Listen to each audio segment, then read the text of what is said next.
Hey everyone, this is Chris Kies for Premier Guitar, hanging out at the High Watt in Nashville, Tennessee with Margaret Glaspy. Margaret, how are you doing? I'm doing really well. How are you? I'm doing very well. Thank you for taking the time. I know that you don't have very much gear, but we still do appreciate talking gear with you. Awesome. If you haven't checked out our magazine, I believe it's the February issue, or you can go online, it's there. Margaret talked about her new album, Emotions and Math. Got into some gear geekery, some dissonant chord stuff. Check that out. But here we're just going to talk about gear stuff. And we're going to start with this lovely Telecaster, which has a kind of unique story in the sense where you got it. Yeah, so this is a Danocaster. It obviously looks like a Telecaster, but is an independent builder who makes this guitar. It's not mine. It's actually my boyfriend's guitar. And that happens to be? Julian Lage. Because we're going to name drop. I'm going to brag about my boyfriend right now. I stole this from him. It's a great guitar. Right now it has Ron Ellis pickups in it, which sound great. And yeah, Diodario strings, 11s that I usually play on. That's about it for the, and I usually always play essentially in the middle. And why is that? I just like the way it sounds, yeah. Essentially, yeah. Do you feel like it's a fuller sound versus like a bridge that maybe, you know? Exactly. I feel like the bridge pickup is a little too specific and kind of, you know, quotes other kinds of music that I'm not trying to play necessarily, or it kind of is reminiscent of, you know, maybe more of like a, more of a country sound. Yeah, maybe more Nashville style. Yeah, totally, which I love, but for this music isn't totally appropriate, so I like the middle the best. Cool, and I know previously that you had played Silvertone Jupiter. Yeah, a Harmony Stratotone Jupiter. Got you. Thank you for correcting me. No, yeah, it's Gearhead here. So, did you notice any differences that you had to get used to? I know obviously it's still 6 strings, there's a neck, obviously it's very similar instrument, but was there anything that you had to get used to playing wise when you switched to the Telecasters, or that you maybe even enjoyed now that you're a Telecaster? The Harmony I loved because of the pickups. The pickups had those kind of like foil pickups on it that were really super sensitive and cool. But the neck actually got smaller as it went up the body, which was super backwards. Yeah. So if you tried to play anything on the high E string, your fingers would fall off because it was literally just getting skinnier. And then the Harmony is also, it doesn't have F-holes or anything, but it is semi-hollow. It's hollow under all of like the knobs, under the pickguard. So it's a totally different sound. It kind of feels more, and sounds more like a hollow instrument, but then I kind of just got more into solid body guitars. And I think what I like about solid body guitars is that it's more of a fundamental sound, and kind of strikes more kind of right down the middle, which I personally like. With playing in the middle position also. Yeah, and also I'm straight down the middle kind of girl. And so I know that you at least talked to us in the magazine about recording your record with a custom shop from Fender Telecaster. Yeah. I assume you still have that, or it's still in your possession at some sort? It's not actually. That guitar was special in the sense that I borrowed it from my beloved guitar store in New York City, which I used to work at, called T.R. Crandall. Shout out to them. Amazing shop in Alphabet City. They had this guitar that was temporarily for sale, and the owner, it was on consignment. The owner let me essentially use it to play for the record. And then by the end of essentially making the record, he said he didn't want to sell it anymore. I couldn't buy it because it was actually totally out of my price range also. Trust me, yeah. It was a shell pink Strat that I was very in love with. But that said, I played that. That's the primary guitar I used for the record, and then I used actually one of Nels Klein is a good friend of mine, and he loaned me a Silvertone, which was great, and I used that for a couple songs on the record too. Gotcha. So you were talking to me earlier that you were having kind of trial and error in some new guitars. What's in the mix that potentially might maybe someday replace the Danocaster if Julian needs it back? Yeah, this is on kind of permanent loan at the moment from him, but. Yeah, I've kind of, I think I'm still searching a little bit. There's been a shell pink Strat, a different one that I've now started to try out and has kind of crossed my path, which I'm excited about. And then getting I just recently am trying out another Tele from Fender that I'm excited about. And then I kind of am curious about going back to hollow body and seeing if there's anything there. I have a real affinity for kind of funky Harmony and Silvertone instruments. The thing that I find rough is I'm touring so much that sometimes they're a little more fragile, and it's kind of hard to keep them in shape all the time. And so I think I like lately I've actually kind of dug having kind of newer guitars that I can kind of just take on the road and not worry about as much. Yeah. So that's kind of been my vibe, and then keeping the special items at home.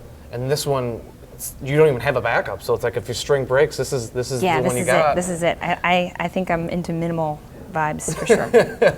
Which is nothing wrong with that. Yeah.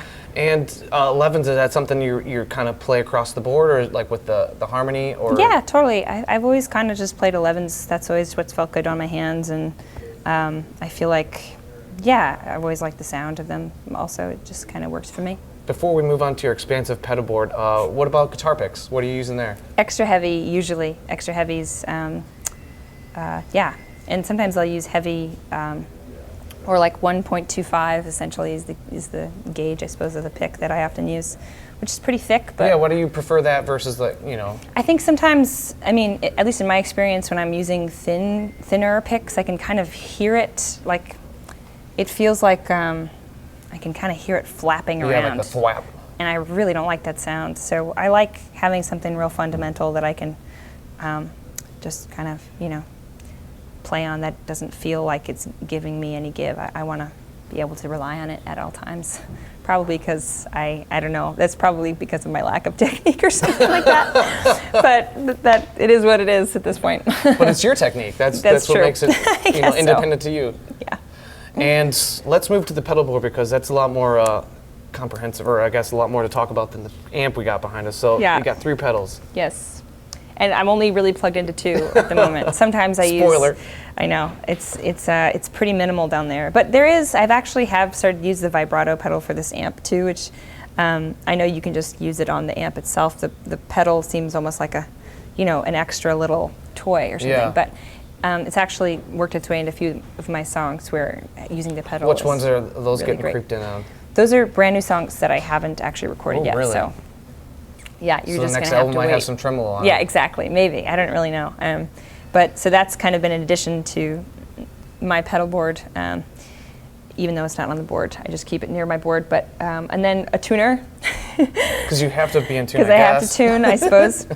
And then I use kind of like this is a Spark Boost pedal, which just, you know, just kind of, to me, it just kind of, it's like a natural overdrive. It's just kind of raising the volume and making it break up a little sooner. Prefer to do that rather than actually have an overdrive pedal? Yeah, You kind of let the, just definitely. kick the amp a little harder? Yeah, somehow I in using either overdrive pedals or distortion pedals, so far to me at least, and I'm sure everyone will kind of correct me on this because I am not. Correct me on everything. I'm not. Yeah, exactly. I know, and I know how gear is. I'm not. I'm going to tread lightly on this one, but I'm not really a pedal player, to, you know, really. And so, I think I honestly like to either just turn up the amp louder or just use a boost pedal, because I like the way it just naturally overdrives or distorts. And whenever I use an overdrive pedal or a distortion pedal so far, I can kind of hear the pedal more, which I don't love the sound of. But that said, I haven't tried a huge amount, so Yeah. I'm sure I'll find one that works I think you amazing. need to talk to Nels, because he loves pedals. I know. Well, Nels and I, yeah, we'll geek out sometimes, but I haven't really. He's kind of, he knows so much, and I still have to really hang with him and talk about pedals more, because he's such a good resource and kind of a genius with that stuff. So Absolutely, absolutely. And in case your pedal board goes missing, you have your name written on it. So I have my name written on it. And actually, this pedal board was just made for me by a company called Groundswell that makes really beautiful pedal boards. it's almost like a piece of furniture. It's really incredible, and I like taking it everywhere I go, and it just feels kind of nice, and often it doesn't feel like a big lug of gear. It just feels like a piece of beautifully worked wood with my stuff on top of it. So I'm thankful for that one for sure. Yeah. Killer. And then the amp behind us is the 68 Deluxe Reverb. Yeah, it's a reissue of the Deluxe Reverb, which I just got from Fender. It works great. I've loved it so far. I've really only had that amp for, maybe 2 weeks now, 2.5 weeks. It's brand new to me, but I've really taken to it. I've been utilizing the vibrato on there, and I keep it at about 4.5. Pretty much all the time, and at that volume it kind of naturally distorts when I dig in, which is great. And the boost is like a you know, I keep the boost at like, Yeah, you it's like see a it now, 9. it's like about a quarter essentially, Yeah. which isn't very much, and that works perfect. And a lot of people often ask me, like, what's your setup? How do you get the sound? Yeah, because you have such a dynamic sound. There's not within really your much record. going on. Yeah. It's So it's really some volume knob action, I imagine, there on isn't your guitar? not really. I often like to turn the amp up a little too loud and then keep the volume at, rather than 10, maybe 8 or something, to give it kind of headroom in case I want to get for any reason actually too loud. Yeah. But for the most part, it's pretty. Yeah, it's just really it almost feels like just plugging directly into the amp, really. Because I also use a Holy Grail reverb sometimes, but since acquiring this amp, I like the reverb on that amp okay too. Yeah. Yeah, I think sometimes what I'm after is more just the style of playing and being able to play really on any gear and having it sound like yourself. Yeah. Which I know is contrary to talking about gear, because you know, I think my vibe is essentially just plug into anything and make music. But this has worked well for me so far. And how do you like that versus, I know that when you spoke to us about recording, that you used Champ and that you're a big fan of Champs because of the same situation where Yeah. you can push them but still have that clean tone when you I need love, it. yeah, I love 5-watt amps and smaller amps. I love the Champ, and I played with this band with the Champ live a lot in the beginning. It kind of started to feel too small. Yeah.